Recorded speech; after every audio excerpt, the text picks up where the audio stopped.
ஹரே கிருஷ்ணா. எல்லாத்துக்கும் தடவை pranams once again. நம்ம வால்மீகி ராமாயணத்தில் இப்போ கிஷ்கிந்தா காண்டத்தில் இருக்கோம். இப்போ என்ன ஆகுது அப்படின்னா, ராமர் ரொம்ப வேதனையில் இருக்கார். இப்போ ஸ்ப்ரிங் சீசன், அதாவது வசந்த காலம் இருக்கு இல்லையா. எப்போவுமே அந்த அன்பாக இருக்கிறவங்க, முக்கியமாக கணவன் மனைவிக்கு அந்த வசந்த காலத்தில் பிரிஞ்சிருந்தாங்கன்னா வருத்தம் இன்னும் அதிகமாகும். அந்த அந்த அழகு வசந்த காலத்தோட அழகை எப்படி சொல்றாங்கன்னா வசந்த ரித்து அப்படிங்கிறாங்க. ஒரு அழகான அந்த வசந்த காலத்துல மலர்கள் பூத்து குலுங்குது, அந்த காடே ரொம்ப அற்புதமான காட்சி அளிக்கும் போது பகவான் ராமருக்கு அந்த பழைய நினைவுகள் எல்லாம் வந்து போகுதாம். அப்போ லக்ஷ்மணன் திரும்ப திரும்ப அவரை அமைதிப்படுத்த நினைக்கிறாரு, ஆனாலும் முடிய மாட்டேங்குது. ஏன்னா அந்த அளவுக்கு அந்த பிரிவால வாடுறாரு ராமன். இது ஒரு ஒரு கதை கூட சொல்லுவாங்க. மதர் பார்வதி இருக்காங்க இல்லையா, அவங்க சிவபெருமான் கூட வந்துட்டு இருக்கிற சமயத்துல அந்த இடத்துல இது நடந்ததாகவும் சொல்லப்படுது. அப்போ ராமர் சீதா சீதான்னு எல்லா பக்கமும் தேடிட்டு இருப்பாங்க. மரமே நீ சீதையை பார்த்தியா, மானே நீ சீதையை பார்த்தியா அப்படின்னு தேடிட்டு இருக்கும்போது அப்போ இந்த இந்த இடத்துல இவர் சிவாவும் பார்வதியும் வருவாங்களாம். அந்த சமயத்துல சிவாவுக்கு தெரியும் பகவான் ராமன்னு. அப்போ அவங்கள தொந்தரவு பண்ணக்கூடாது அப்படின்னு தெரியும். இந்த பார்வதிக்கு கேக்குறாங்களாம், ராமருக்கு தெரியாதா இது சீதை எங்க இருக்காங்க, இது இது ஒரு லீலை தானே, அப்புறம் ஏன் இவ்வளவு உருகி உருகி பண்றாரு இந்த லீலைய, சீதை எங்க இருக்காங்கன்னு தெரியும், போய் கூட்டிட்டு வர வேண்டியது தானே அப்படின்னு.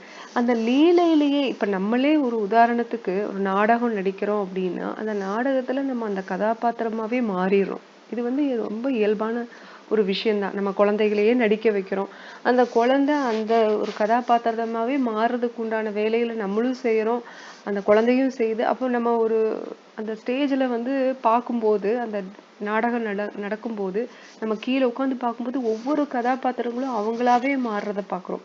அப்ப இன்னும் தத்ரூபமா இருக்கும் அப்படிங்கறக்காக அதே வேலையைதான் ராமரும் பண்றாரு இல்லையா. இதுல எந்த வித்தியாசமும் இல்லை. அது சிவபெருமானுக்கு புரிஞ்சாலும் மதர் பார்வதிக்கு புரியாத மாதிரி அவங்க அவங்களோட லீலையில இது காமிக்கிறாங்க. அப்போ அவங்க போய் சோதனை பண்றதுக்காக ராமர்கிட்ட சீதையாவே போறாங்க. அப்போ ராமருக்கு ரொம்ப முடிஞ்ச அளவுக்கு அவங்கள அவாய்ட் பண்றாங்க. மதர் பார்வதியை பார்க்காத மாதிரி அங்கேயும் இங்கேயும் அவங்க இந்த பக்கம் வந்தா ராமர் அந்த பக்கம் திரும்பிக்கிறது, அந்த பக்கம் வந்தா இந்த பக்கம் திரும்பிக்கிறதுன்னு இந்த மாதிரி போயிட்டு இருக்கு. அப்போ ஒரு இடத்துல என்ன பண்றாங்க, ராமன் அட இவங்க கிட்ட பேசிடலாம் அப்படின்ட்டு மதர் பார்வதி கிட்ட, என்னம்மா நீங்க தான் வந்திருக்கீங்களா, சிவா வரலையா அப்படின்னு கேட்கவும் பார்வதிக்கு அப்படி ஷாக் ஆயிடுச்சாம். பார்வதி சீதையாவே வந்திருக்காங்க உருவத்துல, ஆனாலும் ராமருக்கு தெரியுதுன்னு. அப்ப திரும்பி வந்தோடனே சிவாக்கும் தெரியும் தானே இது என்ன நடந்ததுன்னு. சிவா கிட்ட சொல்லல பார்வதி. ஆனா இந்த சதி பார்வதியா இருக்கிறதுக்கு முன்னாடி சதி தேவியா இருந்தாங்க இல்லையா, அந்த சமயத்துல நடந்த இது ஒரு லீலை. அதனாலதான் அந்த சதிய பார்வதியா, அதாவது பார்வதியா அடுத்ததுதான் பிறந்து வருவாங்க. பர்வத மவுண்டெயினுக்கு பிறந்து வர்றதுதான் பார்வதி, அதாவது ஹிமாலயத்துக்கு பிறந்து வர்றதுதான் பார்வதி. இப்ப சிவா சதி தேவிய சீதாவா பாக்குறாங்க. ஏன்னா அந்த ஒரு சில க்ஷணம்தான் சீதாவா நடிச்சாங்க. ஆனா சீதாவாவே என்னோட தாய் சீதையே நீதான் அப்படிங்கிற மாதிரி பார்க்க ஆரம்பிச்சிட்டாங்க. அதனால அவங்களுக்குள்ள கணவன் மனைவி உறவு மாறிடுச்சு. பார்வதி அதாவது சதிக்கு அப்படி மாறல, ஆனா சிவாக்கு அந்த மாதிரி மாறிடுச்சு. அதனாலதான் சதியும் அந்த உடலை விட்டுட்டாங்க. அதுக்கப்புறம் தக்ஷா யக்ஞாக்கு அப்புறம் தான் உடலை விடுவாங்க. அதுவும் ஒரு காரணம், இதுவும் ஒரு காரணமா சொல்லப்படுது. அது ஒரு சின்ன ஒரு பேக் ஸ்டோரி மாதிரின்னு வச்சுக்கோங்களேன். சரி, நம்ம இந்த கிஷ்கிந்தா காண்டத்துக்கு வருவோம். இப்ப என்ன ஆகுது, கபந்தா சொல்ற அப்படி அசுரன் இந்த மாதிரி பம்பை நதிக்கு போங்க, அங்க பக்கத்துல ரிஷிமுகா மவுண்டெயின் இருக்கும், அங்கதான் சுக்ரீவன் இருப்பாங்க, அங்க போய் நட்பை இது புதுப்பிச்சுக்குங்க அப்படின்னு சொல்றாங்க. அப்ப அந்த இடத்துல ஹனுமன் சுக்ரீவன் எல்லாம் அவங்க வானர ஃப்ரெண்ட்ஸ் எல்லாம் இருக்காங்க.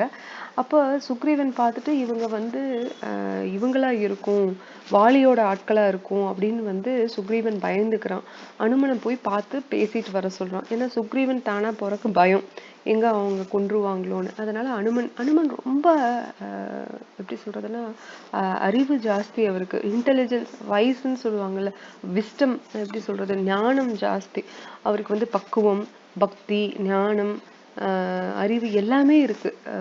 அது அவரை தான் வந்து இதுக்கும் அனுப்புவாங்க, சீதையை வந்து சர்ச் பண்ண. அப்கோர்ஸ் எல்லாத்தையும் நிறைய பேர்த்த அனுப்புவாங்க 4 திசைக்கும். ஆனா இவரை தான் நம்புவாங்க.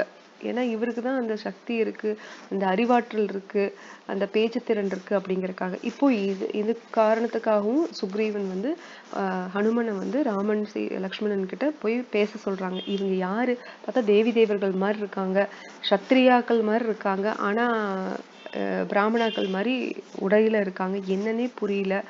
வாலிக்கு வந்து நிறைய ஃப்ரெண்ட்ஸ் இருக்காங்க, தேவி தேவர்கள் கூட நட்பு இருக்கு, அதனால இவங்க யாரா வேணாலும் இருக்கலாம், ஆனா நமக்கு அவங்க பாதகமா இல்லாத மாதிரி நம்ம பார்க்கணும், அதுக்கு முன்னாடியே நீ போய் கேட்டுக்கோன்னு சொல்றாங்க.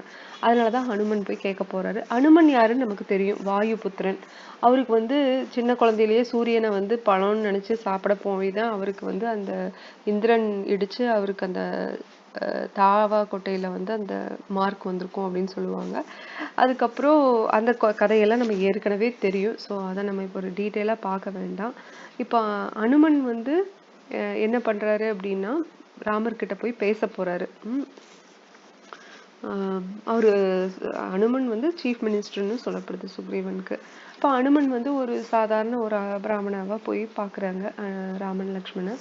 ஆனா உண்மையை சொல்றாங்க, நான் தான் வந்து ஹனுமன், சுக்ரீவன் என்னை அனுப்பிச்சு வச்சாரு அப்படின்னு எல்லாம் சொல்லி, நீங்க யாரு, எதுக்கு வந்திருக்கீங்க அப்படின்னு ரொம்ப பக்குவமா பவ்யமா கேக்குறாங்க.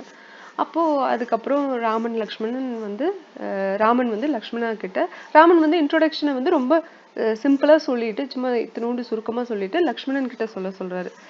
என்ன நடந்ததுன்னு சொல்லிடு, பழைய கதையெல்லாம் என்ன நடந்தது இது வரைக்கும்னு சொல்லணும்னு சொல்லிடுறாங்க. அப்போ ராமன் லக்ஷ்மணன் கிட்ட, நான் சுக்ரீவன் கிட்ட உங்களை கூட்டிட்டு போறேன், நீங்க வந்து நட்பு 2 பேரும் நட்பு புதுப்பிச்சிட்டீங்கன்னா சுக்ரீவனுக்கும் உபயோகமா இருக்கும், ராமா உங்களுக்கும் சீதையை கண்டுபிடிக்கிறதுக்கும் உபயோகமா இருக்கும் அப்படின்னு சொல்றாங்க.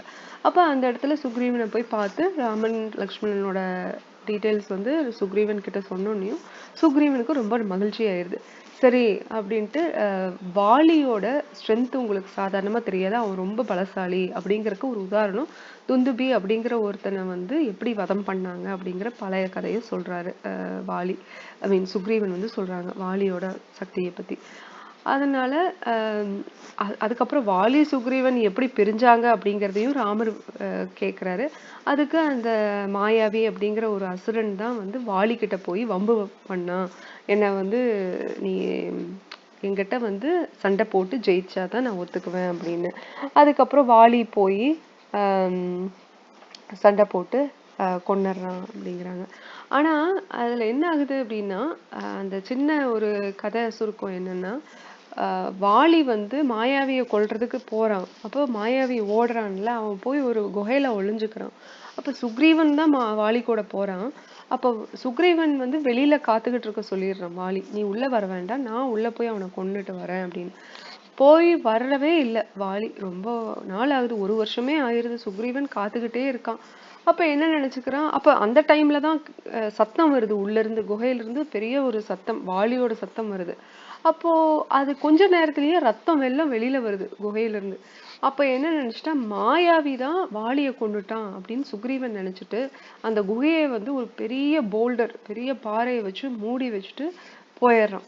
அவன் வந்து சுக்ரீவனுக்கு தெரியாது வாலிதான் வந்து மாயாவியை கொன்னுட்டான், அது மாயாவியை மட்டும் இல்ல அவனோட உறவுக்காரங்களையும் கொன்னுட்டதுனாலதான் இந்த ரத்தம் வெள்ளம் வருதுங்கிற அந்த கதையே தெரியாது வாலிக்கு, ஐ மீன் சுக்ரீவனுக்கு. வாலி இறந்துட்டான்னு நினைச்சிட்டு இவன் வந்துருவான் ரொம்ப சோகத்துல வந்து, எல்லாருமே அந்த சுக்ரீவனை ஏத்துக்குவாங்க, வானர கூட்டம் எல்லாம் சுக்ரீவனை அரசனா ஏத்துக்குவாங்க. அதனால ஆக்சுவலா இப்போ ஏத்துக்கிட்டோன்னே வாழ ஆரம்பிச்சிருவான், அரசனாவே வாழ ஆரம்பிச்சிருவான் சுக்ரீவன். வாலி வந்து வெளியில வரக்கு ட்ரை பண்ணி சத்தம் போட்டு சுக்ரீவா சுக்ரீவான்னு கூப்பிட்டு சுக்ரீவா வரவே மாட்டான், அங்க இல்ல சுக்ரீவா. அப்ப வாலிக்கு கோபம் வந்து அந்த பாறையை உடைச்சு வெளியில வந்துருவான். வெளியில வந்து அவனோட பிளேஸுக்கு போனோடனே கிருஷ்ணகிரிக்கு போய் பார்த்தா சுக்ரீவன் தான் அரசனா இருக்கான். அதை பார்த்து கோவப்பட்டு சுக்ரீவனை அவன் நாடு கடத்திடுறான். நீ இங்க இருக்க கூடாதுன்னு கொல்ல வரான். ஆனா கொல்லாம சரி நான் உன்னை மன்னிச்சு விட்டுரும், ஓடி போயிரு, இது நாட்டுக்கு வராது திரும்ப. ஆனா சுக்ரீவன் பவ்யமா நாட்டை திருப்பி கொடுத்துட்றான். ஆனா வாலினால ஏத்துக்க முடியல. நீ எனக்கு துரோகம் பண்ணிட்ட. வாலி வந்து அந்த இடத்துல ஒரு அஞ்ஞானத்துல இருக்கான். அது வந்து இக்னோரன்ஸ்ன்னு சொல்லுவாங்க இல்லையா, அஞ்ஞானத்துல இருக்கான். வாலி வந்து சுக்ரீவன் சொன்ன விளக்கத்தை ஏத்துக்க விரும்பல. அதனால சுக்ரீவனை வந்து நாட்டை விட்டு போன்னு சொன்னது மட்டும் இல்லாம சுக்ரீவனோட மனைவி ருமாவையும் எடுத்துக்கிறான், அந்த அரசையும் எடுத்துக்கிறான், அரசாங்கத்தையும் எடுத்துக்கிறான். சுக்ரீவன் வந்து இப்ப மதங்க முனி ஆசிரமத்துக்கு வந்துடுறான். அங்கதான் வந்து ஏன்னா அந்த துந்துபியை கொல்ற இன்னொரு கதையில வந்து துந்துபி அசுரனை வந்து கொல்லுவான் வாலி. அப்ப ஈஸியா அவன் கொன்றுவான். ஆனா அந்த துந்துபியை கொன்னு வீசுறப்போ அந்த மாடா எரும மாடோ என்னமோ அந்த ரூபத்துல துந்துபி அசுரன் வந்து கொல்ல வர்றப்போ வாலிய அவன் ஈஸியா வாலி கொன்னுட்டு அவன் தூக்கி எறியும் போது அவ்வளவு வெயிட்டா இருக்கிற அந்த துந்துபியை தூக்கி எறியும் போது அந்த ரத்தம் சிலது வந்து தெரிச்சு மதங்க முனி ஆசிரமத்துல வந்து விழுந்துரும். அப்பதான் மதங்க முனி வந்து வாலிய வந்து சாபம் விடுவாரு. அப்ப இந்த ரிஷிமுக ஏரியா, இந்த மவுண்டைன் கிட்ட, இந்த மலை கிட்ட, ரிஷிமுகா மலை கிட்ட வந்தீங்கன்னா நீயோ உன்னோட ஆள்களோ வந்தா அப்பவே நீங்க செத்துருவீங்க, சாம்பல் ஆயிருவீங்கன்னு சொன்னதுனால வாலி அதுக்கு அந்த ஏரியால வரமாட்டான். அது தெரிஞ்சதுனால ஹனுமான் சொல்லியிருப்பான் இந்த ஏரியால வந்து நம்ம பாதுகாப்பா இருக்கலாம். ஏன்னா சுக்ரீவன் ஃபுல்லா உலகம் பூரா சுத்திட்டே இருப்பான், எங்கேயுமே பாதுகாப்பா இருக்க முடியாது. சுக்ரீவன் வந்து தாக்கப்பட்டே இருப்பான் வாலி ஆட்கள் மூலியமான்ட்டு பயந்து பயந்துதான் வாழ்வான். அப்பதான் ஹனுமன் இந்த விஷயத்த சொல்லவும் அப்போ மதங்க ரிஷி ஆசிரமத்துக்கிட்ட அந்த ரிஷிமுகா மவுண்டைன் இருக்கும், அந்த மலை, அங்க வந்து தங்கி இருப்பான். சுக்ரீவன் கூட ஹனுமானும் அப்புறம் மத்தவங்களும் வந்து கூட இருப்பாங்க. இப்ப இந்த கதைய சொல்லிட்டு சுக்ரீவன் கேட்பான், வாலி இப்படி ஈஸியா கொண்டுட்டான் துந்துபியவே, அதே மாதிரி மாயாவியும் அவ்வளோ சக்தி வாய்ந்தவன், உன்னோட சக்தியை நான் செக் பண்ணணும் அப்படின்னு சொல்லிட்டு தான் இந்த துந்துபியோட எலும்பெல்லாம் இருக்கும் அதை நீ தூக்கி எறியணும்னு அதை ஈஸியா ஒரு கால் விரலால தூக்கி எறிஞ்சிருவார் ராமர். அப்புறம் திருப்பியும் அந்த ஒரு 7 சால மலைகளை வந்து அழிக்க சொல்லணும். அதையும் ஈஸியா ஒரே ஒரு அம்புனால எல்லாத்தையும் வெட்டிடுவார், அந்த 7 மலையும், ஐ மீன் மலையில மரங்களை. இப்ப இதெல்லாம் பார்த்துட்டு சுக்ரீவனுக்கு ஒரு அளவுக்கு இதாயிரும், ஒரு திருப்தி ஆயிரும். ஓகே, ராமர் வந்து சக்தி தான் அப்படின்னு சொல்லிட்டு ஸோ ராமர் வந்து என்ன சொல்லுவாரு, நான் உனக்கு உதவி செய்யறேன், இப்போ பிளான் பண்ணிக்குவாங்க. அவங்க வந்து நட்பாய்க்குவாங்க. நட்பானதுக்கு அப்புறம் பிளான் பண்ணுவாங்க. இந்த மாதிரி ராமர் வந்து வாலியை கொல்றதா பிளான் பண்ணுவாங்க ராமர். அப்போ சுக்ரீவன் கிட்ட சொல்லுவாங்க, நீ போய் வாலி கிட்ட சேலஞ்ச் பண்ணு, அதுக்கப்புறம் நம்ம பாத்துக்கலாம், நீ போய் சவால் விடு, அப்ப வாலி வெளியில வருவான், அப்ப நீங்க 2 பேரும் சண்டை போடும்போது நான் வந்து வாலிய கொன்னுறேன், அம்பு விட்டு கொன்னுறேன் அப்படின்னு சொல்லிட்டு. அப்போ அவங்க 2 பேத்துக்கும் ஃபைட் நடக்கும். அதே மாதிரி சுக்ரீவா போயிருவா, அப்படி வாலி கிட்ட சேலஞ்ச் பண்ணுவான், சவால் விடுவாங்க. அப்ப வெளியில வாலி வருவான், சண்டை ஆரம்பிக்கும். ஆனா தோத்துருவான் சுக்ரீவா. சுக்ரீவா ஆல்மோஸ்ட் அவனை வந்து கொல்றதுக்கு வந்துருவான் வாலி. ஆனா சுக்ரீவா பயந்துட்டு ஓடி ஓடி ஓடி வந்துருவான். அப்ப ராமன் வந்து ஒண்ணுமே பண்ணியிருக்க மாட்டாங்க. அந்த டைம்ல தான் சுக்ரீவனுக்கு தெரிஞ்சிடும், இது என்ன ராமர் வந்து சும்மாதான் பொய் சத்தியம் பண்ணியிருக்கா, அப்படி என்ன காப்பாத்த போறது இல்லையாட்டு இருக்குது, நான் இவ்வளோ தூரம் போரிட்டு இருக்கேன் வாலி கூட, ஒரு ஹெல்ப்பும் வரலையே, உதவி செய்யாம ராமன் என்னதான் பண்ணிட்டு இருக்காங்க, நான் தப்பிச்சு போறதுதான் எனக்கு க்ஷேமம், நான் அப்பதான் உயிர் வாழ முடியும்னு சொல்லிட்டு தான் அந்த சண்டையில இருந்து ஓடி வந்துடும். அப்போ வாலியும் சரி ஓடிப்போ, திரும்ப வராத அப்படின்னு சொல்லிட்டு வாலி திரும்பவும் உள்ள போயிடுவோம்.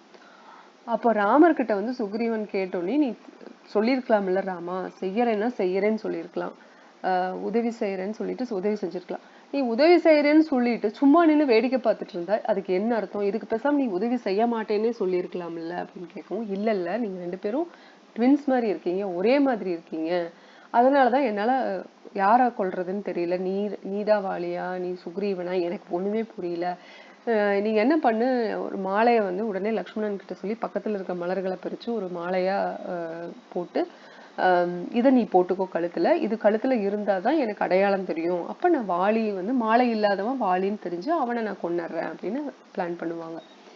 இப்போ இதுல அனுமன் வந்து என்ன சொல்லுவாரு அப்படின்னா, ஹரே கிருஷ்ணா, எல்லாரும் மியூட்ல போட்டுக்குங்க, சத்தம் வருது. ஹரே கிருஷ்ணா மாதாஜி, மியூட்ல போட்டுக்கோங்க, தேங்க்யூ. இப்போ ஹனுமன் என்ன சொல்லுவாரு அப்படின்னா, வாலிக்கு ஒரு வரம் இருக்கு, பிரம்மா மூலியமா ஒரு வரம் வாங்கியிருக்கான். அது என்ன அப்படின்னா, யாரு முன்னாடி இருந்தாலும், அவங்க கூட சண்டை போடுறதுக்கு முன்னாடி இருந்தாலும் அவங்களோட சக்தி வந்து பாதி இவனுக்கு வந்துரும். அதனாலதான் சுக்ரீவன் தனியா அவனால சண்டை போட முடியாது, அவன் வந்து ஆல்மோஸ்ட் அவனை வந்து கொன்றுப்பான் வாலி, அவன் தப்பிச்சு வந்ததுனால அவன் உயிர் பிழைச்சான் அப்படின்னு சொல்லிடுவான். அப்போ அந்த இடத்துல ஹனுமான் சொல்ற ஸ்லோகா ஒண்ணு இருக்கு. அர்த்தம் தஸ்ய பலம் ராஜன் பிரதிக்ரணாதி வானரஹ நச்சைனம் சக்திமான் கஷ்யின் சமரே யோத்தும் அர்ஹதி. அர்த்தம்னா பாதி, அந்த பாதி சக்தி வந்துருமா, பலம்னா சக்தி. ராஜன், அந்த ராஜாக்கு இந்த வானரக, அது யார் வானரக இந்த இடத்துல வந்து வாலி. அந்த சக்திமான் அவன் வந்து ரொம்ப பவர்ஃபுல்லான ஒரு ஆளு. யோத்தும், யுத்தா அப்படிங்கிற வார்த்தையிலிருந்து வர்றதுதான் யோத்தும். அந்த யுத்தான்னா என்ன, போர். அந்த போர் யார் அவங்கிட்ட போய் போர் செய்ய போனாலும், அதாவது சண்டை போட போனாலும், அவன் முன்னாடி நின்னா எவ்வளவு பலசாலியா இருந்தாலும் அவனோட சக்தி பாதி இவனுக்கு ஆட்டோமேட்டிக்கா வந்துரும் வாலிக்கு. அதனாலதான் யாருமே அவனை வந்து ஜெயிக்க முடியாது, அதாவது நேருக்கு நேர் நின்று ஜெயிக்க முடியாது அப்படின்னு சொல்லி ராமன் கிட்ட ஹனுமான் சொல்றாரு. அப்போ இன்னொரு விஷயம் பாத்தீங்கன்னா, அந்த அந்த வரம் கிடைச்சதுனாலதான் வாலிக்கு இன்னும் அந்த அரகன்ஸ், அந்த என்ன சொல்றது, அந்த ஒரு கர்வம் ஜாஸ்தியா இருக்கு. அதனாலயே அவன் வந்து அந்த ஒரு பிசிக்கல் ஸ்ட்ரென்த் தான் அவங்ககிட்ட இருக்கே தவிர மென்டல் ஸ்ட்ரென்த் கிடையாது இல்லையா. மென்டல் ஸ்ட்ரென்த்னா என்னன்னா, அந்த நாலேஜ், இன்டெலிஜென்ஸ், பக்தி அது கிடையாது அவனுக்கு வந்து. அந்த வரமே வந்து அவனுக்கு அசுரத்தன்மையை கொடுத்துருது இல்லையா.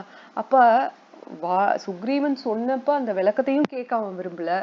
அவனோட பத்தினியும், சுக்ரீவனோட பத்தினியும் ரூமாவையும் அவன் எடுத்துக்கிட்டான், ராஜ்யத்தையும் எடுத்துட்டு. ராஜ்யம் பரவாயில்ல, அவன் மூத்தவங்கிறதுனால சுக்ரீவன் தயாரா இருந்தான் கொடுக்கறதுக்கு, நானே உனக்கு சேவகனாவும் இருக்கேன்னு சொன்னான், அதையும் ஏத்துக்க விரும்பல.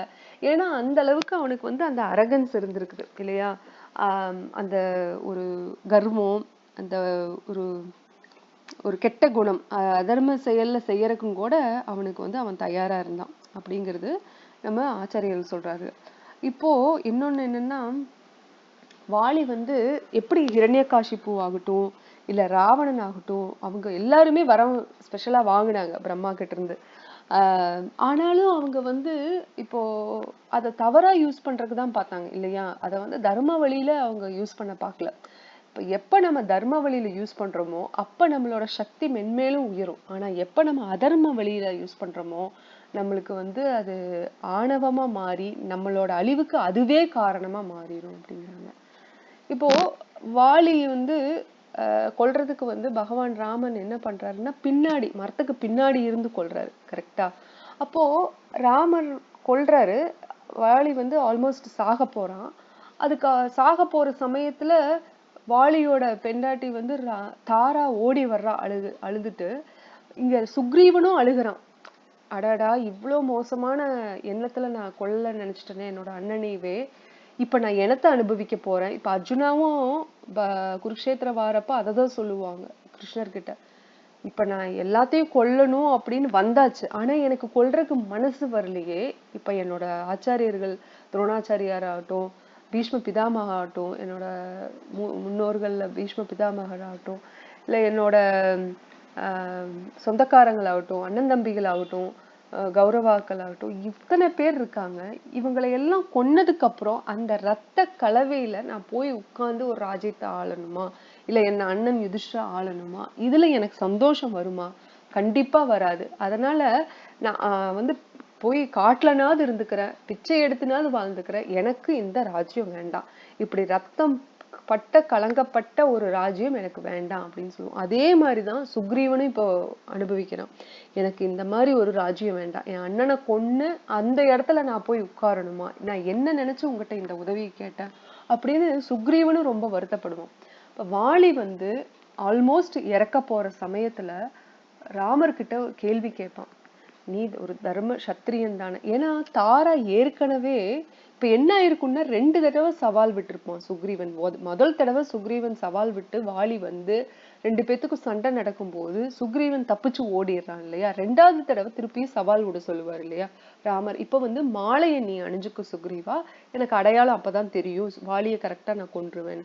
அந்த டைம்ல 2வது தடவை நீ போய் சவால் விடுன்னு சொல்லும் போது அப்ப தாரா வாலியோட பெண்டாட்டி தாரா சொல்லுவான் வாலி கிட்ட, இங்க பாரு, அவ ரொம்ப புத்திசாலி, ஹனுமன் மாதிரியே தாராவும் ரொம்ப புத்திசாலி, அவளும் ரொம்ப எப்படி சொல்றதுன்னா டிப்ளமேட்டிக்கா இருப்பா. அவ வார்னிங் கொடுப்பா, எச்சரிக்கை கொடுப்பா. என்னன்னு சொல்லினா, இங்க பாரு, நீ சுக்ரீவன் உன்னை சும்மா சண்டைக்கு கூப்பிடுறான்னு நினைக்காத. நம்ம பையன் அங்கதாவோட மூலியமா நான் கேள்விப்பட்டேன், ராமன் லக்ஷ்மணன் கூட சுக்ரீவன் நட்பு கொண்டதா. அதனால இப்ப அவன் திருப்பியும் உனக்கு சவால் விடுறான்னா அவன் ஒரு முட்டாள் கிடையாது. இப்பதான் அடி வாங்கிட்டு போனான் அவங்ககிட்ட, திருப்பி சவால் விடுறான்னா கண்டிப்பா அவனுக்கு ஒரு பின்பலம், யாரோ ஒருத்தர் பக்கபலமா இருக்காங்கன்னு அர்த்தம். அது ராமன் லக்ஷ்மணனா தான் இருக்கும்னு நான் நினைக்கிறேன். அதனால இப்ப நீ போகாத, உன் உயிருக்கு ஆபத்தாயிரும்னு. அப்ப தமோகுணத்துல இருந்த வாலி ராஜதந்திரம் தெரிஞ்ச தாரா சொல்ற கரெக்டான கவுன்சிலிங், அதாவது அட்வைஸ அவன் கேட்கிற நிலைமையில இல்லை. இதுதான் கர்மாவோட விளைவுன்னு சொல்றது. இப்ப நம்ம என்னதான் ஒரு நல்ல அட்வைஸ் பண்ணாலும், அந்த என்ன நல்ல ஆலோசனை சொன்னாலும் இதை கேட்டுக்கிற நிலைமையில அவங்க இல்ல, அவங்களோட கர்மாவோட வினை அனுபவிக்க போறாங்க அப்படின்னா அவங்க நல்ல ஆலோசனையை கேட்டுக்க விரும்ப மாட்டாங்க. திருதராஷ்டிரன் கிட்ட விதுரா நம்ம மகாபாரதத்துல பாக்குறோம், பல முறை நல்ல ஆலோசனை சொல்லியும் திருதராஷ்டிரன் கேட்கவே இல்லை. அவனோட மகன் சுத்தமா கேட்க மாட்டான்.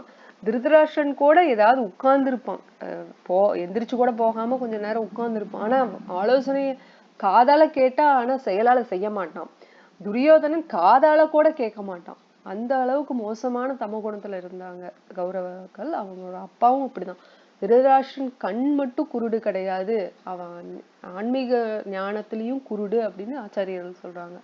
இப்ப வாலியும் அதே மாதிரிதான் தமகுணத்துல இருந்ததுனால பெண்டாட்டி சொல்றதை கேட்க விரும்பாம போறான். போனதுக்கு அப்புறம் அடி வாங்கிடுறான். அதாவது அம்பு மார்பிளை ராமர் விட்டுறாரு. வாலி சாக போறான். ராமர் கிட்ட கேட்கிறான். ஆனா அதுக்கு முன்னாடி தாரா கிட்ட என்ன சொல்லியிருப்பான்னா, ஏன் அவன் போறேன் அப்படிங்கிற காரணம் சொல்லியிருப்பான்னா, தாரா ராமர் கூடயும் அவன் நட்பு கொண்டா பரவாயில்ல, பிரச்சனை இல்லை, ஏன்னா ராமன் ஒரு தர்ம வழி போற சத்திரியன். அப்போ ராமன் கண்டிப்பா என்னை இந்த மாதிரி பின்னாடி நின்று கொல்ல போறதில்லை. அதுவும் இல்லாம ராமனுக்கும் எனக்கும் எந்த விதமான விரோதமும் கிடையாது, முன்விரோதமும் கிடையாது. அப்படி இருக்கும்போது ராமன் சுக்ரீவன் கிட்ட என்னை கொல்றதா கண்டிப்பா வாக்கு கொடுத்துருக்கிறதுக்கு வாய்ப்பு கிடையாது. அதை நம்பி நான் போறேன், ராமன் கண்டிப்பா அங்க எனக்கு கொல்ல மாட்டான் அப்படின்ட்டு போறான். அதனால இந்த கேள்வியே இப்போ ராமன் கிட்ட வாலி கேட்கிறான். என்ன கேள்வி கேட்கிறான்னா, நீ ஒரு தர்ம வழியில போற ஒரு சத்திரியனாச்சு, நீ ராமபிரானாச்சு, நீ எப்படி பின்னாடி இருந்து, மரத்துக்கு பின்னாடி இருந்து என்ன கொன்ன அப்படின்னு.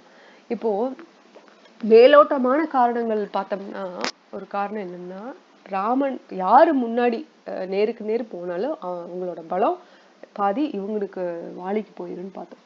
அப்ப ராமனோட பலம் பாதி வாலிக்கு போறதுனாலதான் ராமன் பின்னாடி இருந்தாரு அப்படிங்கிற ஒரு காரணத்தை நம்ம பார்த்தாலும், ஆனா உண்மையான காரணம் அது இல்லை. ராமர் சுப்ரீம் காட் இல்லையா, பகவான், மும்முதற் கடவுள். அப்ப அவரோட சக்தி தான் நமக்கு வருமே தவிர நம்ம சக்தி அவருக்கு போக போகுதான்னா கண்டிப்பா கிடையாது. ஆனா உண்மையான காரணங்கள் என்னங்கிறது ராமரே என்ன சொல்றாருன்னு பார்ப்போம். அவர் ஒரு இக்ஷவாக்கு குலத்துல, இக்ஷவாக்கு வம்சத்துலதான் வர்றாரு ராமர். இக்ஷவாக்கு குலம் சூரிய வம்சம் அந்த சமயத்துல உலகத்தையே ஆண்டுட்டு வருது. அப்ப யார வேணாலும், யாரு தவறு செய்யறாங்களா, தவறு செஞ்சிருந்தாலும் யார வேணாலும் எப்படி வேணாலும் எங்க வேணாலும் தண்டனை கொடுக்கறதுக்கு அந்த ராஜ்யத்துக்கு உண்டான, ராஜ்யத்துல இருக்க ராஜாக்கு அந்த ராஜ்யத்துக்கு ஃபுல் ரைட்ஸ் இருக்கு இல்லையா, அந்த என்ன அதிகாரம் இருக்கு. இப்போ ரெண்டாவது வந்து வாலி யாரு? ஒரு வானரம் தான். ஒரு தமகுணத்துல இருக்கிற ஒரு குரங்கு. அப்போ ஒரு வேட்டையாட வேண்டிய ராஜா அனிமல்ஸை வந்து, அதாவது மிருகங்களை வந்து பின்னாடி இருந்து தாக்குறது ஒரு வழக்கமா இருக்கிறதுனால அது ஒரு பாவ செயல் கிடையாது, தவறும் கிடையாது. இது வந்து ஒரு சத்திரிய தர்மால ஒண்ணுதான். அப்புறம் வாலி அது மட்டும் இல்லாம தர்ம வழியில நடக்க கிடையாது. அப்படியே அவன் வந்து ஒரு மங்கியா, ஒரு குரங்கா நம்ம பார்க்காம அவனும் ஒரு அரசனா பார்த்தாலும் கூட அவன் வந்து சத்துவ குணத்துல இல்ல. அதாவது 3 குணங்கள் இருக்கு பௌதீகத்துல நம்ம பார்க்கிறோம். ரஜகுணம், அதாவது சத்துவ குணம், ரஜோகுணம், தமோ குணம்னு. சத்துவ குணத்துல இருக்கிறவங்க வந்து விரும்பி அறிவை வளர்த்துக்குவாங்க. முக்கியமா சாத்வீகமான புராணங்களை படிக்கிறது, கேட்கறது, அந்த மாதிரி விஷயங்களை படி நடந்துக்கிறதுன்னு இருக்கிறவங்க சத்வீக குணத்துல இருக்கிறவங்க. சத்துவ குணத்துல இருக்கிறவங்க. ரஜோ குணத்துல இருக்கிறவங்க எப்பவுமே வந்து இதை நான் பண்ணணும், அதை அச்சீவ் பண்ணணும் அப்படின்னு ரொம்ப பரபரப்பாவே இருந்துட்டு இருக்கிறவங்க.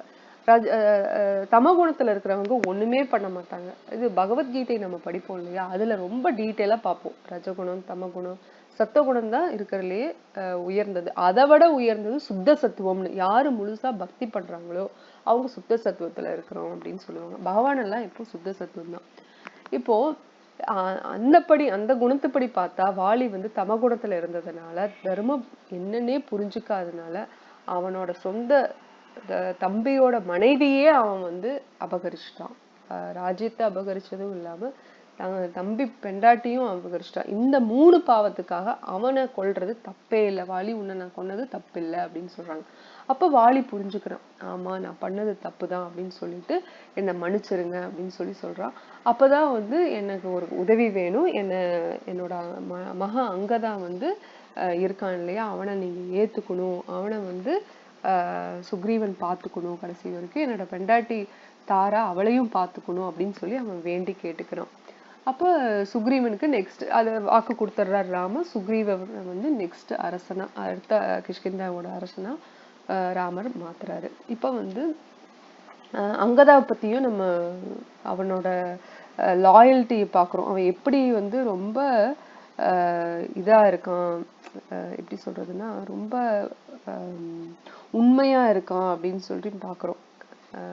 ராமனுக்கு மட்டும் இல்ல, அந்த கிஷ்கிந்தா ராஜ்யத்துக்கே எந்த அளவுக்கு அவன் விசுவாசமா இருக்கான் அப்படிங்கறத நம்ம பார்ப்போம். இப்போ அங்கதான் வந்து ஒரு நல்ல ஒரு எப்படி சொல்றதுன்னா ரொம்ப ஸ்ட்ராங்கான போர் வீரன். அவனும் வாலி மாதிரியே அவனும் ரொம்ப சக்தி வாய்ந்தவன் தான். வாலி அளவுக்கு இல்லைனாலும் கண்டிப்பா அங்கதனுக்கு பயங்கர சக்தி இருக்கு அப்படிங்கிறதையும் நம்ம ராமாயணத்துல பார்க்கிறோம். இப்ப அந்த வாலி கேட்டுக்கிட்டான் இல்லையா ராமர் கிட்ட, அது என்ன ஸ்லோகம் அப்படின்னா, புத்திரம் மே தாரயஸ்வாத்ய த்வம் ஹி தர்மாத்த வித்தம்மஹ ரக்ஷ புத்திரம் ச தர்பாச்ச பாரியம் சைவ விசேஷதஹ. இதுல என்ன கேட்டுக்கிறாரு ராமா, தர்மா காக்கிறவரே, சத்திரியனே, உண்மையும் தர்மத்தையும் காப்பவனே, என்னோட மகனை அங்கதனை ஏத்துக்கோ, அவனை பார்த்துக்கோ, என்னோட பெண்டாட்டியும் நீ பார்த்துக்கோ அப்படின்னு சொல்லிட்டு இறக்குறான். இப்போ தாராவோட அந்த ராஜதந்திரம், அவளோட இன்டெலிஜென்ஸ், அறிவு, இதெல்லாத்தையும் நம்ம பார்த்தோம் இல்லையா. அவ வந்து வாலி இறக்கும் போது சொல்லுவா, தாரா என்ன சொல்லுவானா, நச்ச தர்ம விருதோயம் விஜயோ ராகவஸ்தே மித்ரார்த்தம் உபபன்னாச்ச ராமஸ்சைவ குணான்விதஹ.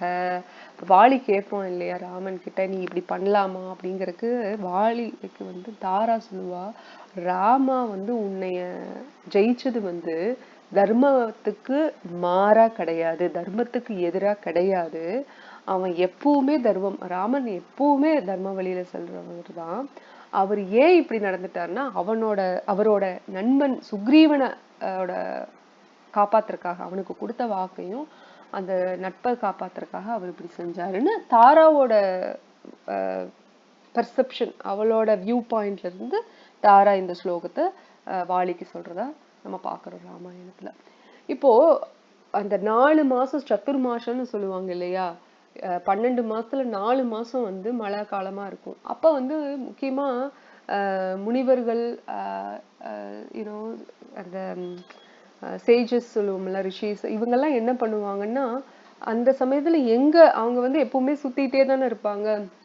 தியானம் பண்றது, பகவானை நினைச்சு தியானம் பண்றது, இல்ல யாகம் பண்றதுன்னு இததான் வேலையா வச்சு பண்ணுவாங்க. அந்த சமயத்துல எந்த இடத்துல அவங்க இருக்காங்களோ, சத்துர்மாசம் வந்துருச்சுன்னா அதே இடத்துல 4 மாசம் தங்கிடுவாங்க. ஏன்னா காட்டு பகுதிகளில் தானே அவங்க எல்லாம் இருப்பாங்க. அப்போ வந்து காட்டு பகுதியில ஒரே சேறு சகதி மழையா இருக்கும்போது ரொம்ப கஷ்டம் பயணம் செய்யறது. அதனால அவங்க எங்கேயுமே போக மாட்டாங்க.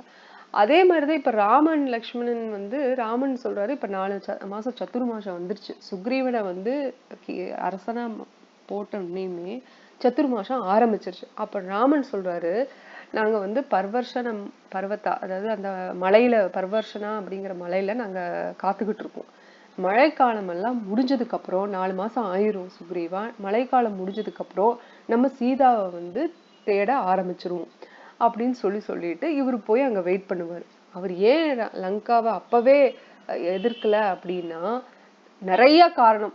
மேலோட்டமா பார்த்தா சத்துர்மாசம் வந்துருச்சு அதனால அவர் போகல. ஏன்னா போர் எல்லாம் செய்ய முடியாது, மழை காலத்துல எங்க போய் போர் செய்யறது அப்படின்னு சொல்லலாம். ஆனா திவ்யமான அர்த்தங்கள் பல இருக்கு. ஏன்னா அவரு வந்து அவரோட பக்தர்கள் இருக்காங்களா, வானரங்கள், அவங்களை எல்லாத்தையும் இந்த திவ்யமான ஒரு செயல்ல ஈடுபடுத்தணும் இல்லையா. சீதை மாதாவை கண்டுபிடிக்கிற செயல்ல, ராமர் லக்ஷ்மணனுக்கு உதவி செய்யற செயல்ல, அந்த மாதிரி பல விஷயங்கள்ல அவங்கள நல்ல விஷயங்கள்ல ஈடுபடுத்தணும். அதே மாதிரி ராவணனை பகவான் ராமரே போய் கொல்லணும் இல்லையா.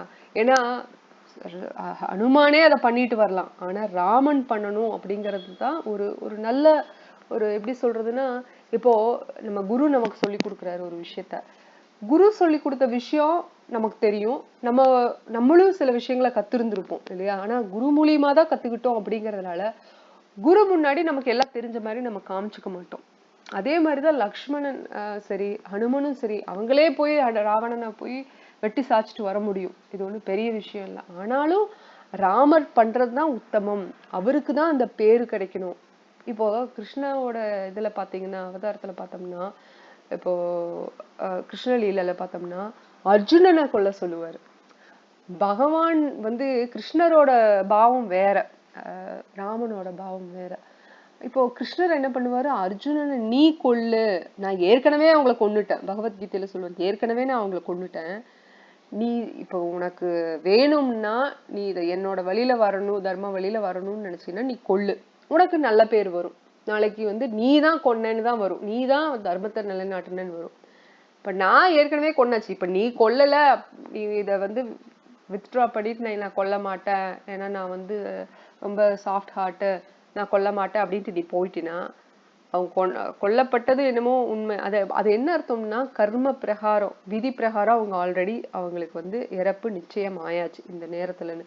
அது உன் மூலியமா நடந்தா உனக்கு நல்ல பேர் வரும், நீ இல்லையா இன்னொருத்தனை வச்சு நான் பண்ண போறேன், அதுதான் அப்படிதான் சொல்லுவார் கிருஷ்ணன். இந்த இடத்துல ராமருக்கு தான் அந்த உத்தமமான பேர் கிடைக்கணும்னு சொல்லி அவரோட பக்தர்கள் விலகிக்குவாங்க. அனுமன் போகும்போது அனுமனே பண்ணிட்டு வர முடியும் தானே, ஆனாலும் அவங்க பண்ண மாட்டாங்க. அதுதான் இப்போ ராமர் இந்த 4 மாசம் ரொம்ப கஷ்டப்பட்டுதான் கிடக்குறாரு. ஏன்னா சீதையோட ஞாபகம் திரும்ப திரும்ப வருது. அழகான மழைக்காலத்துல உட்கார்ந்துட்டு மலையில பகுதியில காட்டு பகுதியில உட்கார்ந்துட்டு இருக்கும்போது அந்த மழைக்காலமே ரொம்ப மனதளவுல சிரமத்தை கொடுக்கறதா ராமர் பல ஸ்லோகத்துல சொல்றாரு. இப்ப இந்த இடத்துல இது நடந்துட்டு இருக்கு. இப்ப சுக்ரீவன் என்ன பண்றான் அப்படின்னு பார்த்தா மறந்துட்டான், ராமருக்கு செஞ்ச அந்த சத்தியத்தை மறந்துட்டான். ஏன் மறந்துட்டான், அவன் ரொம்ப வருஷமா காட்டுல இருந்தான் இல்லையா. அவன் வந்து அவனோட அண்ணன் வாலி வந்து அவனை நாடு கடத்தப்பட்டதுனால அவன் ரொம்ப வருஷமா காட்டுலயே பயத்திலேயே திரிஞ்சிட்டு இருந்தான், வாலி எப்ப கொல்லுவானோ, வாலியோட ஆட்கள் எப்ப வந்து கொல்லுவாங்களோன்னு.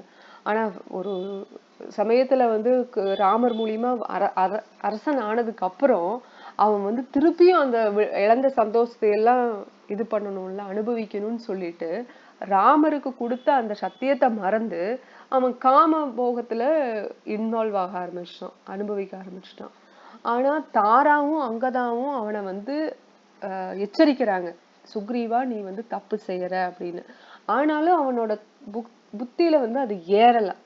அப்போ லக்ஷ்மணா கிட்ட ராமர் புலம்ப ஆரம்பிக்கிறாரு, இப்ப 4 மாசம் முடிஞ்சிருச்சு. 4 மாசமா அவன் அனுபவிச்சுட்டு இருந்தான், என்னமோ பண்ணிட்டு போட்டு. இப்ப 4 மாசம் முடிஞ்சிருச்சு. இப்பவும் அவன் வரமாட்டேங்கிறானே, என்ன பண்றது? போய் அவனை மிரட்டிட்டு வா. அவன் பண்ண போறானா இல்லையா? அவன் பண்ணலன்னா ஒரு நிமிஷத்துல அவன் அரச பதவியிலிருந்து எடுத்து அவனை ஃபுல்லா அழிச்சிருவேன். அவனோட ரிலேட்டிவ்ஸ் உறவுகளை எல்லாத்தையுமே அழிச்சிருவேன் ராமர் கோபமா சொல்றாரு. அப்ப லக்ஷ்மணனுக்கு ஒரே உற்சாகமாயிருச்சு. ராமரே கோவப்பட்டு சொல்றாரு, உடனே நான் போய் அவனை உண்டு இல்லைன்னு ஆக்குறேன்னு சுக்ரீவனை பண்றேன்னு சொல்லி லக்ஷ்மணன் ப்ரிப்பேர் ஆவாரு. ஆனா ராமர் அவரோட உண்மையான குணம் அது இல்லையா, எப்பவுமே மன்னிச்சு விடுறதான ராமரோட பக்குவமான குணம். அவர் உடனே லக்ஷ்மணன் ஞாபகப்படுத்துறது, முதல்ல நீ போய் சொல்லிப்பாரு, கேட்கலன்னா அப்புறம் பாத்துக்கலாம். ஏன்னா எடுத்தோடனையும் போய் நீ எதுவும் ஆக்ரோஷமா பண்ணாத, சுக்ரீவனுக்கு முதல்ல ஞாபகப்படுத்து அப்படின்னு சொல்லி சொல்றாரு. அப்புறம் சுக்ரீவனோட இடத்துக்கு லக்ஷ்மணன் வந்தாச்சு. அப்போ அந்த இடத்துல ஒரு அழகான ஸ்லோகம் தாரா சொல்லுவார் சுக்ரீவன் கிட்ட. சம்பிரதாக சர்வத்வாராக சந்நியாக சமுபஸ்திதாக துவாம் பிரதக்ஷ்யந்தி கோபம் ஹி ராகவஸ்ய சுதாரணம். இப்போ தாரா சுக்ரீவன் கிட்ட சொல்றா, என்ன சொல்றான்னா, லக்ஷ்மணன் தான் வந்திருக்கான் சுக்ரீவன் கிட்ட எச்சரிக்கை பண்றதுக்கு.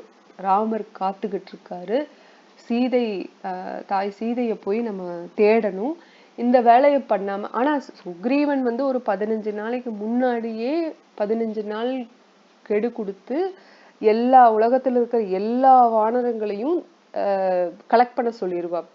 அப்படி தேட சொல்லியிருக்க மாட்டான், பட் எல்லாரும் அசம்பிள் ஆகணும், எல்லாரும் இங்க வரணும்னு சொல்லியிருப்பாங்க. அப்ப என்ன லட்சக்கணக்கான வானரங்கள் வர சொல்லியிருப்பாங்க. இப்போ ஆல்ரெடி அவங்க வந்திருப்பாங்க. ஸோ ஆல்மோஸ்ட் அவங்க எல்லாம் வந்துட்டு இருப்பாங்க. இப்போ லக்ஷ்மணன் வந்திருக்காங்க அப்படிங்கறத தாரா போய் சுக்ரீவன் கிட்ட சொல்லறா. எப்படி சொல்றான்னா, சம்பிருத்தாக சர்வ துவாராக, எல்லா இடத்துலயும், துவாரம்னா கதவுன்னு சொல்லுவோம், ஓட்டைன்னு சொல்லலாம், கதவுன்னு சொல்லலாம், கேட்டுன்னு சொல்லலாம். நவத்வாரம், நம்ம உடம்புல நவத்வாரம் 9 துவாரங்கள் இருக்கு, மூக்குல 2 துவாரங்கள் இருக்கு, காது 2 காதுலயும் 2 துவாரங்கள் இருக்கு, அந்த மாதிரி சொல்றோம் இல்லையா, அந்த மாதிரி 9 துவாரங்கள் நம்ம உடல்ல இருக்குன்னு நம்ம கீதையில பார்ப்போம். இந்த இடத்துல சர்வ துவாராக அப்படின்னா எல்லா சர்வம்னா என்ன, எல்லாம், எல்லா கதவுலையும் பிளாக் பண்ணியிருக்கான். எல்லா என்ட்ரன்ஸ் எல்லா இடத்துலயும் பிளாக் ஆயிருக்கு. என்ன எதன் மூலியமா பிளாக் ஆயிருக்கு? ராமரோட ஆட்கள் பிளாக் பண்ணியிருக்காங்க. அவங்க உன்னைய பிரதக்ஷ்யந்தி, கோபம்னா கோபமா இருக்காங்க. அதனால என்ன பண்ணுவாங்க அப்படின்னா பிரதக்ஷ்யந்தி, அவங்க ஒரு தீ மூலியமா உன்னை எரிச்சிருவாங்க, அவங்க கோபத்தீ மூலியமா உன்னை எரிச்சிருவாங்க, அதனால நீ கிளம்பு முதல்ல அப்படிங்கறத சொல்ற. எகெயின் தாராவோட அந்த ராஜதந்திரம், அந்த அறிவு தன்மை, இதெல்லாம் நமக்கு தெரிய வருது. எப்படின்னா, லக்ஷ்மணன் மட்டும்தான் வந்தாங்க, ஆர்மி எல்லாம் கிடையாது. ராமர் லக்ஷ்மணன் 2 பேர் தான். அவங்க தான் 4 மாசமா அங்க மலையில உட்காந்து வெயிட் பண்ணிட்டு இருக்காங்க. இப்ப வந்தது என்னமோ லக்ஷ்மணன் தான், ராமன் சொல்லி. ஆனாலும் ஏன் ஆர்மின்னு சொல்றாங்க, ஏன் போர் வீரர்கள் எல்லாம் அந்த கூட்டமே வந்திருக்குன்னு ஏன் சொல்றாங்க அப்படின்னா, அந்த ஒரு அர்ஜென்சியை ஏற்படுத்துறதுக்காக. அர்ஜென்சினா இப்ப சுக்ரீவன் ஒரு மந்தமா மிதப்புல காம இதுல இருக்கா அப்படி. அப்போ அந்த ஒரு ஒரு உத்வேகம் வரணும் அப்படின்னா, எல்லாரும் வந்துட்டாங்க எந்திரி அப்படின்னு சொன்னா நம்ம படப்படன்னு எந்திரிப்பு. பார்த்தா ஒருத்தர் தான் வந்திருப்பாங்க, என்ன கூட்டமே வந்திருக்குன்னு சொன்னாங்க, இல்ல அப்படி சொன்னா தானே நீ எந்திரிப்ப அப்படின்னு சொல்ற மாதிரி இங்க அதே வேலையதான் தாரா பண்றாங்க. ராணுவமே வந்திருக்கு, ராமாவோட ராணுவமே வந்திருக்கு அப்படின்னா லக்ஷ்மணன் தான் வந்திருக்காங்க. அதுல இன்னொரு அர்த்தம் என்னன்னா, லக்ஷ்மணன் ஒரு ராணுவத்துக்கு சமம், ராமர் ஒரு ராணுவத்துக்கு சமம். ராமர் கோவப்பட்டாலே அந்த இடத்துல அது ஒரு ராணுவம் என்ன, பல ராணுவம் இருந்தா அவங்களையே எரிச்சிருவாரு கோவத்தாலே. அதுக்கு அந்த ஒரு திவ்யமான ஒரு விஷயத்த சொல்றதுக்காகவும் தாரா இந்த மாதிரி சொல்றாங்க. அப்பதான் சுக்ரீவன் பயந்துட்டு எந்திரிச்சு உடனே போய் வேலையை பார்ப்பான் அப்படிங்கறக்காக. அப்படின்னு இப்போ ராமாயணத்திலேயே பார்த்தோம்னா, மண்டோதரி ராவணன் கிட்ட எச்சரிக்கை செய்வாங்க, சீதையை திருப்பி கொடுத்துரு வேண்டான்னு. ஆனா தடுக்க மாட்டான் மண்டோதரி. ஆனா தாரா இங்க என்ன பண்றான், சுக்ரீவனை உடனே செயல்படுத்த சொல்லி இந்த செயலை நீ செய்யணும் அப்படின்னு அந்த உத்வேகப்படுத்துறா இல்லையா, அந்த இடத்துல தாராவோட அவளோட கதாபாத்திரம் கொஞ்சம் சிறப்பா விளங்குற மாதிரி ஆச்சாரியர்கள் சொல்றதை பாக்குறோம். இப்ப கைகேயி பார்த்துட்டோம்னா அவ அவ வந்து கொடுத்த இப்ப எல்லாருமே தான் அட்வைஸ் கொடுக்குறாங்க. இப்ப மண்டோதரியும் தான் ராவணனுக்கு ஆலோசனை கொடுத்தா. இப்போ தாராவும் தான் சுக்ரீவனுக்கு கொடுக்குறா. கைகேயி தசரத மகாராஜ் கிட்ட சொன்னாங்க. ஆனா வித்தியாசம் என்னன்னு பாக்குறோம். மண்டோதரி நல்ல விஷயத்த தான் சொன்னா, கேட்கல. விபீஷணனும் நல்ல விஷயத்த தான் ராவணனுக்கு சொன்னா, கேட்கல. கேட்காதனால மண்டோதரி அதுக்கு மேல ஒன்றும் பண்ணல. சில பேர்த்தோட லெவல் ஆஃப் அந்த அட்வான்ஸ்மெண்ட் இன் பக்தி பார்த்தோம்னா அதுலயே தெரிஞ்சுக்கும் அவங்களோட ஆக்ஷன் எப்படி இருக்கும், அவங்களோட செயல் எப்படி இருக்கும். எந்த அளவுக்கு நம்ம பக்தியில முன்னேறோமோ அந்த அளவுக்கு நம்மளோட செயலும் அறிவுபூர்வமானதா இருக்கும் இல்லையா? இப்ப விபீஷன் வந்து பக்தியா இருக்கிறதுனாலதான், ராம பக்தியோட இருந்ததுனாலதான் ராவணன் கொடுத்த ஆலோசனை சொல்லி ராவணன் கேட்கலன்னே திருப்பி வந்துருவா. அப்படி எனக்கு நீ வேண்டாம் அப்படின்னு. எப்படி பலி மகராஜ் வந்து சுக்கராச்சாரியார் வந்து தவறான அட்வைஸ் கொடுப்பா. அப்படி வாமனதேவ் வந்து அவரு விஷ்ணு நாராயணன் அவங்ககிட்ட இருந்து எல்லாத்தையும் பறிச்சுக்குவான், கொடுக்காதேன்னு சொல்லும் போது என்ன குரு நீயே, சுக்கராச்சாரியர்கிட்ட பலி கேட்பாரு, என்ன குரு நீயே, ஒரு குருவா இருந்தா நல்ல குருவோட அர்த்தம் என்ன அப்படின்னா பகவானுக்கு எல்லாத்தையும் சமர்ப்பின்னு சொல்றது, பகவான் கிட்ட முழுசா சரணடைன்னு சொல்றது. ஆனா நீ அப்படி கிடையாது, நீ தவறா சொல்ற, அதனால நீ எனக்கு குருவே இல்லை, நான் உன்னைய நிராகரிக்கிறேன் அப்படின்னு சொல்லுவா. அப்படி அப்போ அந்த அளவுக்கு பக்குவம் இருக்கு. ராவணனை விட்டுட்டு வந்த விபீஷன், பலி மகராஜ் சுக்கராச்சாரியர் வேண்டான்னு, குருவே வேண்டான்னு சொல்லி, அண்ணன் வேண்டான்னு சொன்ன விபீஷன், குரு வேண்டான்னு சொன்ன பலி அப்படின்னு நம்ம நிறைய பாக்குறோம் இல்லையா? இப்ப கைகேயி தவறா தசரத மகாராஜ் கிட்ட சொல்லி ராமரையவே வெளியில ஏத்திருவா. அப்படி வெளியில நாட்டை விட்டு கடத்திடுவா அப்படி இல்லையா? ஆனா தாரா இங்க அப்படி இல்ல, நல்ல அட்வைஸ் கொடுக்குறா. அந்தந்த மனைவிமார்களுக்கு எந்த நல்ல அட்வைஸ் கொடுக்குறாங்கன்னு பாக்கணும். இப்ப கைகேயியோட அம்மா இருக்கா இல்லையா, அவளும் அவள மாதிரிதான் இப்ப கைகேயியும். இப்போ கைகேயியோட தாய் வந்து அந்த கைகேயியோட அப்பா கிட்ட பேசிட்டு இருப்பாங்க. ஒரு ஒரு கான்வர்சேஷன் நடக்கும். அப்போ அந்த அப்பாக்கு வந்து, கைகேயியோட அப்பாக்கு வந்து ஒரு வரம் இருக்கும். என்னன்னா மிருகங்கள்லாம் பேசிக்கிச்சு அப்படின்னா அந்த உரையாடலை வந்து இவருனால புரிஞ்சுக்க முடியும். ஒரு பறவைகளோ மிருகங்களோ பேசிக்கும் போது இவருக்கு புரியும். அப்போ ஒரு சமயத்துல தன்னோட மனைவி கூட கைகேயோட தந்தை வந்து உட்கார்ந்துட்டு இருப்பா. அப்படி அந்த இடத்துல அந்த தோட்டத்துல வந்து 2 பறவைகள் அழகா பேசிக்கிட்டு இருக்கும். அத வந்து இவர் கேட்டுருவாரு. இவருக்கு தான் உரையாடல் புரியுமே, அவங்களோட பாஷை புரியுமே. புரிஞ்சோடனே இவர் சிரிப்பாரு. அப்ப கைகேயோட அம்மா கேட்பாங்க, எதுக்கு சிரிக்கிறீங்கன்னு. அப்போ கைகேயியோட அப்பா சொல்லுவாரு, நான் சொல்ல மாட்டேன், சொன்னா என் தலை வெடிச்சிடும். அதையும் அந்த அவருக்கு வரம் கொடுத்த முனிவர் சொல்லியிருப்பாரு, அந்த உரையாடல் உனக்கு புரியும், ஆனா அந்த உரையாடல்ல என்ன நடந்ததுன்னு நீ யார்கிட்டயாவது சொன்னேன்னா உன் தலை வெடிச்சு நீ செத்துருவ அப்படின்னு ஏதோ சொல்லியிருப்பாரு. ஆனா அவருக்கு உயிருக்கு ஆபத்து. அதனால கைகேயோட அம்மா கிட்ட சொல்லுவாரு, நான் சொன்னா எனக்கு உயிருக்கு ஆபத்துன்னு. அதெல்லாம் முடியாது, உங்களுக்கு உங்க உயிர் என்னன்னா எனக்கு என்ன, எனக்கு முதல்ல கதையை சொல்லுங்க, எதுக்கு சிரிச்சீங்க, என்ன கிண்டல் பண்ணி சிரிச்சீங்களா அப்படின்னு. இல்ல இல்ல அந்த பறவைகள் பேசுனது எனக்கு புரியும் அதனால சிரிச்சேன். அப்ப பறவைகள் பேசுனதை சொல்லுங்கன்னா இவன் மறுபடியும் சொல்லுவான், சொன்னா எனக்கு உயிர் போயிடும். உயிர் போனா பரவாயில்ல சொல்லுங்கன்னு. அப்ப கைகேயோட தந்தை வந்து கரெக்டான ஆலோசனை கொடுப்பா. அப்படி என்ன மனைவி நீயே அப்படின்னு சொல்லி சத்தம் போட்டு அவளுக்கு புரியும்படி சொல்லி, நான் சொல்லவே மாட்டேன் அப்படின்னு சொன்னதுக்கு அப்புறம் அவளும் கைகேயோட அம்மாவும் புரிஞ்சுக்கிட்டு, சரி நான் உங்ககிட்ட இனிமேல் கேட்கல இதை பத்தி அப்படின்னு சொல்லி விட்டுருவா. அப்படி அப்போ கைகேயி வந்து அவங்க அம்மா மாதிரி தான். அவங்க தசரத மகாராஜ் என்ன வேணா கேளு, நான் கொடுக்குறேன், இதை கேட்காதுன்னு சொல்லும் போது புடிவாதமா தான் முதல்ல இருப்பா. அப்படி ஆனா கைகேயோட அப்பா சொல்லி அதுக்கப்புறம் அவங்க அம்மா புரிஞ்சு விட்டுருவாங்க அந்த விஷயத்த. ஆனா இந்த இந்த விஷயத்துல தசரத மகாராஜ் என்ன சொல்லியும் கைகேயும் ரொம்ப புடிவாதமா இருப்பாங்க. அது எதுக்கு கொண்டு போய் விட்டதுன்னா ராமரையே நாடு கடத்துற மாதிரிதான் கொண்டு போய் விட்டது. இப்போ அந்த மாதிரி சில விஷயங்கள் நம்ம பாக்குறோம் இல்லையா? சில உதாரணங்கள்ல இப்போ சுக்ரீவனோட செயல் வந்து சத்தியம் பண்ணி ஆனா காமத்துல போய் தஞ்சம் அடைஞ்சதுனால பகவான் ராமருக்கு தஞ்சம் அடையாம விட்டுட்டான் இல்லையா? அப்ப சத்திரிய தர்மாவை அவன் ஃபாலோ பண்ணல.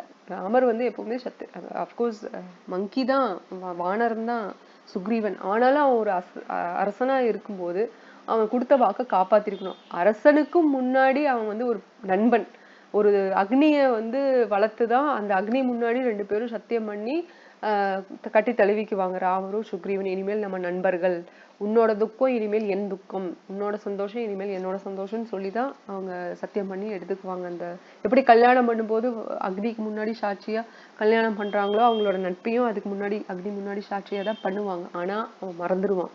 இப்ப குந்தி மகாராணி வந்து சத்தியம் கேட்பாங்க. மகாபாரதத்துல பாக்குறோம். கர்ணன் கிட்ட, முதல் மகன் கர்ணன் கிட்ட, நீ வந்து நீ அர்ஜுனன் கிட்ட மட்டும்தான் சண்டை போடணும், என்னோட மத்த பசங்களை எதுவுமே பண்ணக்கூடாது அப்படின்னு சொன்னதுக்கு கர்ணன் அந்த சத்தியத்தை பண்ணி அதை அப்படியே ஃபாலோ பண்ணுவான். ஏன்னா அவன் 2 விஷயம் பண்றான். துரியோதனனுக்கும் அவன் வந்து நம்பகமா இருந்துக்கிறான்.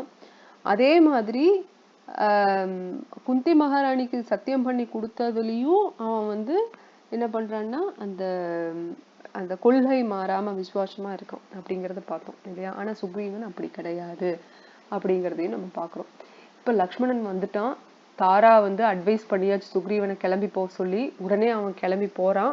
அப்ப வந்து தாரா ஆல்ரெடி லக்ஷ்மணன் கிட்ட சொல்லிடுறான், இங்க பாரு லக்ஷ்மணா நீ கோபமா இருக்கு. ஏன்னா இந்த தடவை தாராவைத்தான் சுக்ரீவன் அனுப்புறான். எப்படி அனுமனை முதல்ல அனுப்புனான் அதே மாதிரி இங்க வந்து சுக்ரீவனா போனா லக்ஷ்மணனோட கோபம் இன்னும் அதிகமாகும் அப்படின்னு சொல்லிட்டு தாராவை வந்து அனுப்புறான். நீ போய் லக்ஷ்மணனை சமாதானப்படுத்தி எதுக்கு வந்திருக்கான்னு கேளு. தாரா சொல்லிட்டா, எதுக்கு வந்திருப்பான், நீ ராமனுக்கு சத்தியம் பண்ணி கொடுத்துட்டு நீ பாட்டுக்கு இங்க என்ஜாய் பண்ணிட்டு இருக்கிற ஜாலியா, அவன் அதை திட்டுறதுக்கு தான் வந்திருப்பான், அதனால நீ முதல்ல கிளம்புன்னு, இல்ல நீ போய் முதல்ல சமாதானப்படுத்த அப்புறம் நான் வரேன்னு. அப்ப தாரா போய் லக்ஷ்மணன் கிட்ட, லக்ஷ்மணா நீ கோபமா வந்திருக்கிற தெரியுது அப்படின்னு ரொம்ப பக்குவமா பேசுவா தாரா. அப்போ சுக்ரீவன் ஆல்ரெடி லட்சக்கணக்கான ஆர்மி, மங்கீஸ் ஆர்மி, வானரங்கள் கூட்டத்தை ஏற்பாடு படுத்தியாச்சு. அவங்க எல்லாம் அப்ப வந்தாச்சு. ஸோ எல்லாம் ரெடியா இருக்கு. இனிமேல் நீங்க சொன்னா நம்ம ஆரம்பிச்சிடலாம் அப்படின்னு எல்லாம் சொல்லிடுறான். அப்போ உடனே லக்ஷ்மணனுக்கு வந்து கோவம் வந்து கொஞ்சம் தணிஞ்சிருது. ஃபர்ஸ்ட் கோவமா தான் பேசுவான் என்ன பண்றான் அப்படின்னு. ஆனா தாராவை பார்த்தோன்னா ஒரு அம்மா ஸ்தானத்துல தானே மனைவி, மத்தவங்க மனைவி எல்லாருமே அந்த தாய் ஸ்தானத்துல தானே பார்ப்பாங்க.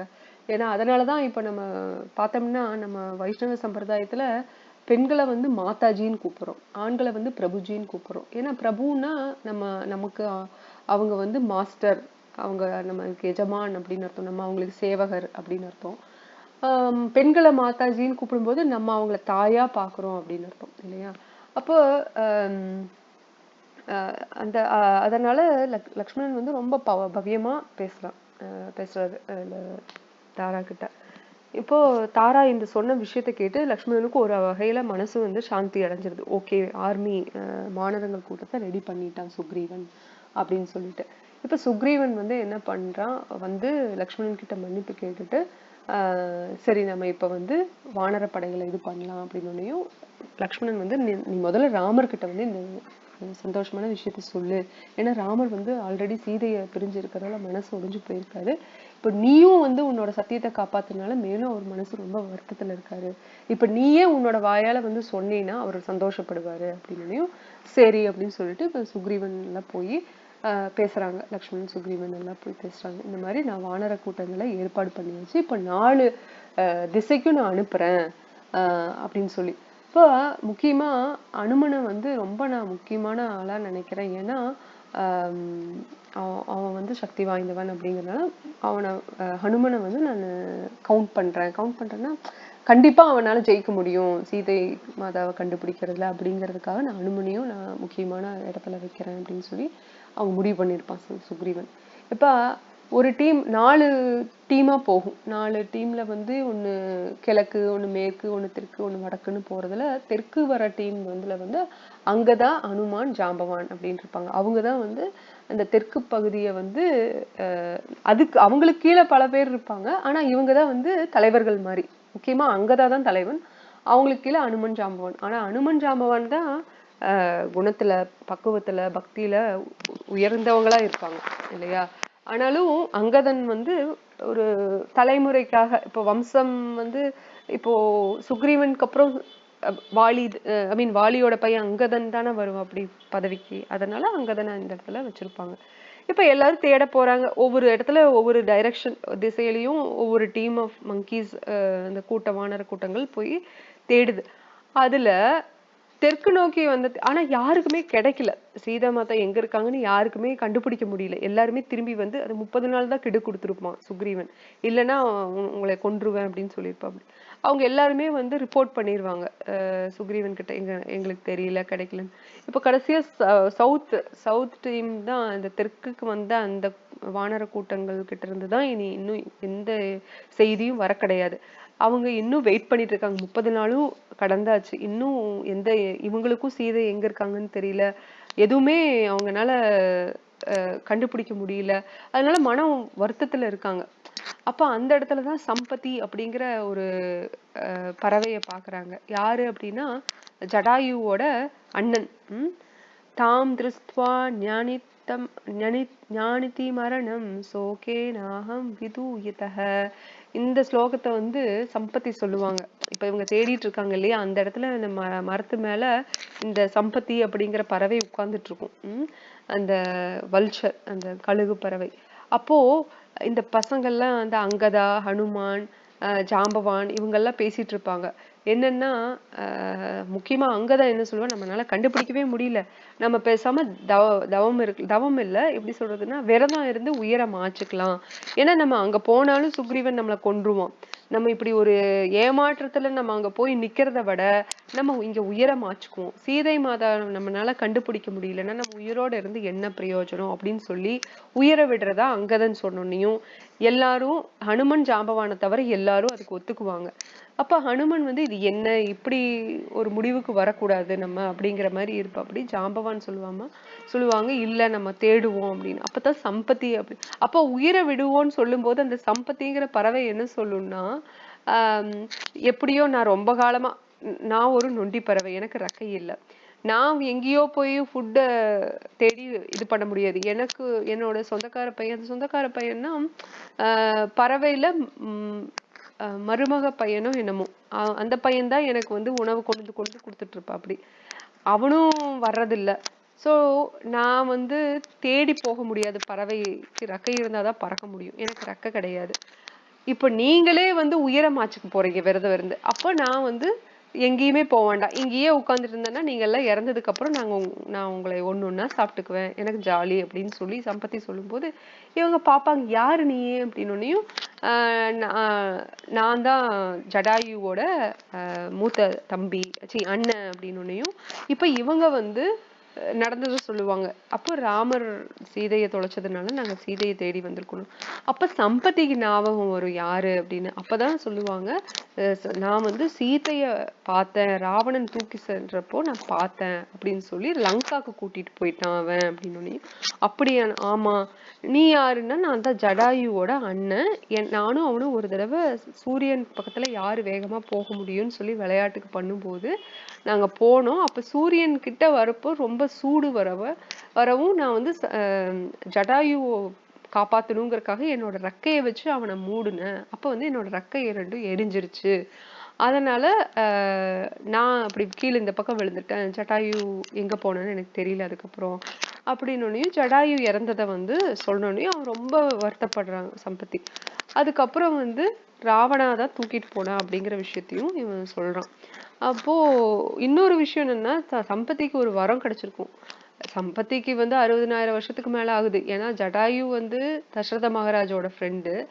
தசரத மகாராஜா 60,000 வருஷத்துக்கு மேல ஆகுதுன்னா ஜடாயுக்கும் அதேதான் வயசு. சம்பத்திக்கு அதை விட மூத்தவன் அப்படிங்கிறதுனால, ஜடாயுவோட மூத்தவன்னால கிட்டத்தட்ட அவனுக்கும் அந்த வயசுக்கு மேலதான் அப்படிங்கறத நம்ம பாக்குறோம்.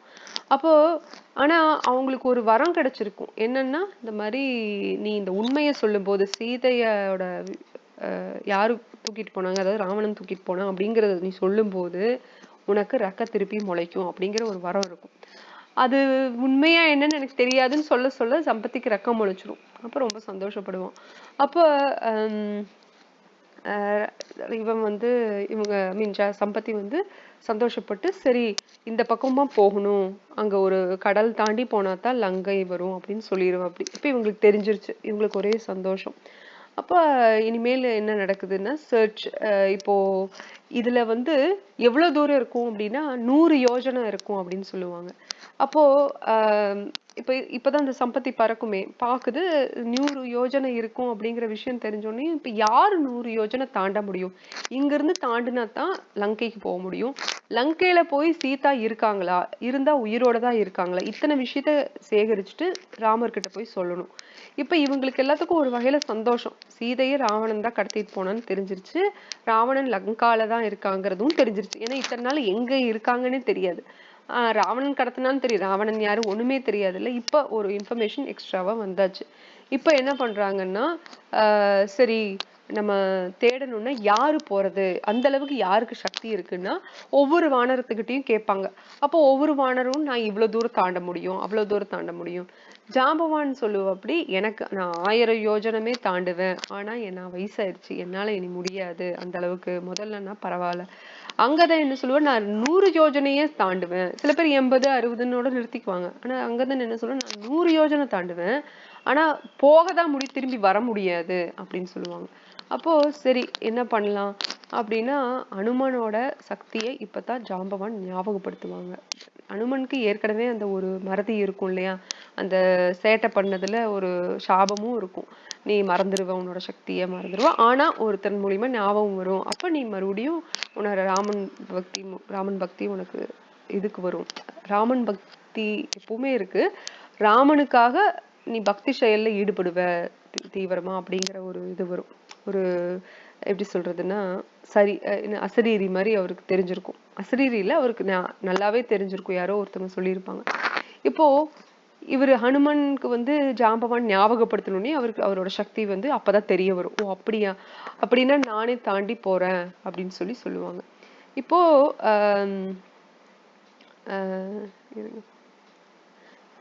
இப்போ இப்போ கிஷ்கிந்தா காண்டத்துக்கு முடிவுக்கு வந்துட்டோம். இப்போ ஹனுமான் ரெடி ஆயிட்டாரு.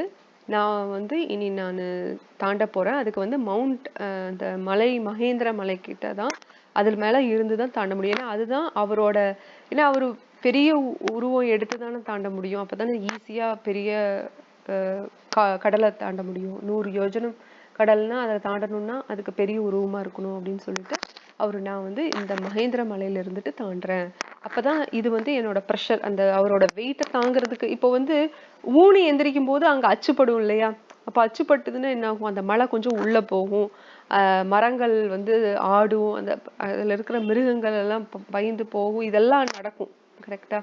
ஏன்னா மலையே ஆடுது, அப்படியே மலையே கொஞ்சம் உள்ள போகுதுன்னா அப்புறம் சும்மாவா? ஏன்னா அவர் ஃபோர்ஸ் கொடுக்கும்போது அந்த ப்ரெஷர்ல, அந்த கிராவிட்டி, ஃபோர்ஸ் ஆஃப் கிராவிட்டில அது உள்ள போயிட்டு அவரு அப்புறம் தான் அவர் வெளியில வருவார் இல்லையா?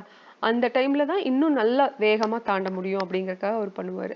ஸோ இதோட இங்க நிறுத்து, இவரு அந்த ஒரு ஒரு ஹெரோயிக் ஜேர்னின்னு சொல்லுவோம் இல்லையா, அதுக்கு ரெடி ஆயிட்டாரு. அந்த வீரமான ஒரு செயலுக்கு ரெடி ஆயிட்டாரு. இதோட இது முடியுது கிஷ்கிந்தா காண்டா. அதோட நம்ம இன்னைக்கு முடிச்சுக்கலாம். நாளைக்கு அடுத்த பகுதி பார்ப்போம். சுந்தரகாண்டம். ஏதாவது கேள்விகள் இருக்கா? ஹரே கிருஷ்ணா.